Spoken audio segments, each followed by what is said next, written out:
Hi again, Greg Bell, the News Tribune, here at Seahawks headquarters in Renton. Monumental day here at Seahawks. Team chair Jody Allen decided to fire Pete Carroll. That's basically what happened. The team statement saying was an amicable agreement to move forward, but Pete Carroll made it clear he wanted to stay on as coach. He said he fought to stay on as coach, to present in an end of season meeting with Allen his vision for the future, what team needed to do to improve for 2024 and beyond. It was the same type of meeting he's had every other postseason of his 14 years here as Seahawks coach. On Sunday, I asked him, do you expect to be the coach next year? He said, yes, I do, at this time. He said he wanted to, and he said, at this time, I do. He said at this time with Bert Kolde, right-hand man for Jody Allen, right-hand man of Vulcan Inc., the operating arm that Paul Allen created to run the Seahawks.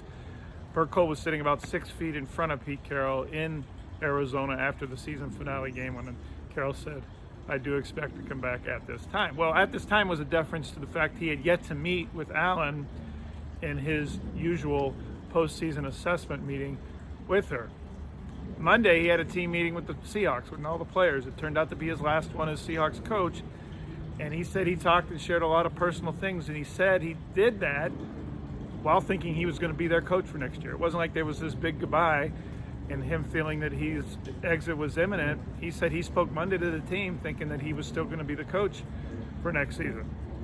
What changed after that is he met with Allen between Monday and Wednesday morning.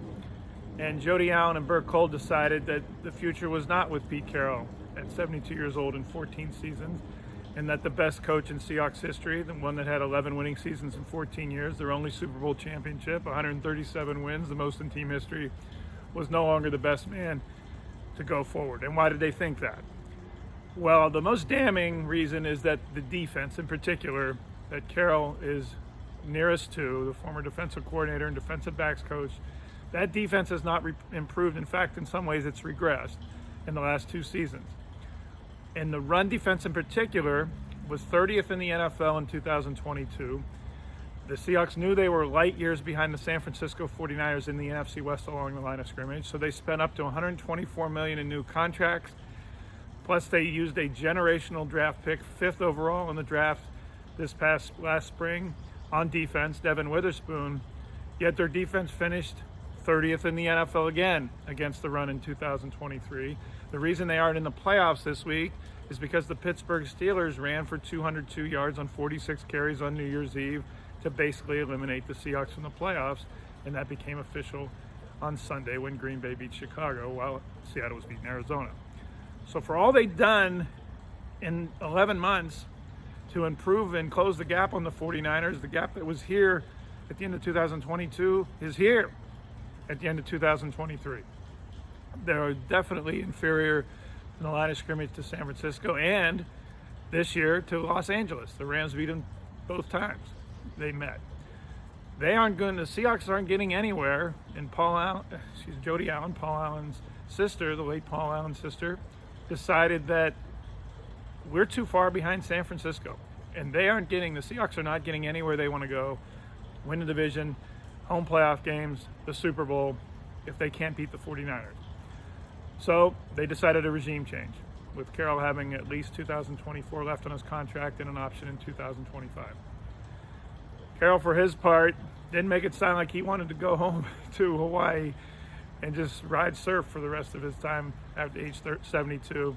He says, people think I'm supposed to go on a cot somewhere. That ain't happening. We asked about what his undefined role was to be that Jody Allen's statement said he would still have with the Seahawks. He said, we don't know. We'll have to figure that out. He didn't sound too interested in knowing what that was right now. What's next? Well, Dan Quinn comes to mind to most people because of his history with Carroll and the Seahawks, defensive coordinator in 2013 and 14 for their Super Bowl teams. Dallas Cowboys defensive coordinator who's built a successful playoff NFC champion defense.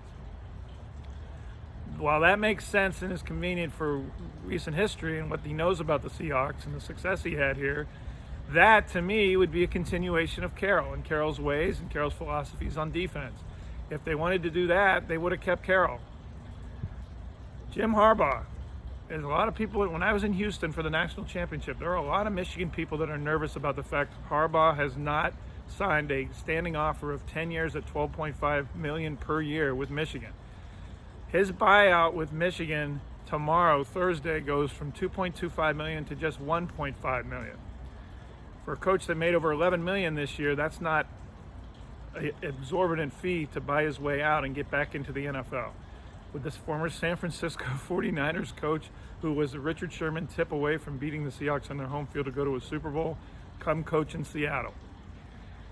Nick Saban retired today as head coach of Alabama. I'm just saying.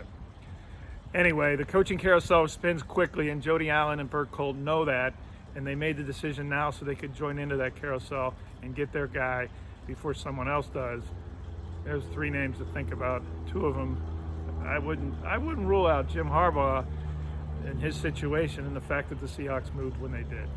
All that's pretty speculative right now, early in the hours after the Seahawks decided to let go of Pete Carroll after 14 of the most successful seasons in Seahawks history. All my coverage is at thenewstribune.com, on Twitter at GBellSeattle. As always, thank you for watching.